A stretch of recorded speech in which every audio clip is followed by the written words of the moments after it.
Hello guys and welcome back into a new brand video. In today's tutorial, I'm going to show you how to enable the inline editing in Salesforce. So make sure to watch the video to the end and follow these simple steps. So all you need to do is just to go to your setup and basically you will find it by clicking on this gear icon and click on setup. And after that, all we need to do is just to go to the user interface. We can search for it in the quick find user interface, and here we will need just to search for the inline edit. So here we can find the user interface, and after that we will need just to search for our user interface.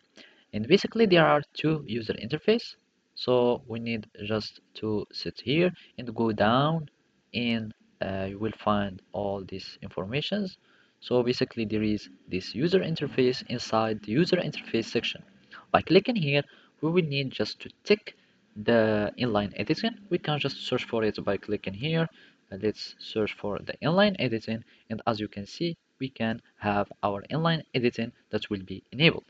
So it will be in the user interface. You will need just to find out these, and as you can see you can check these messages or warnings to make sure that you want to use the inline editing.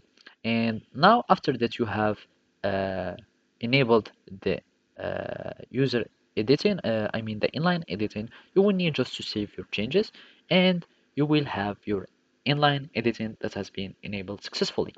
And basically this is how you can do it, or those are the simple steps that you can do to enable your inline editing.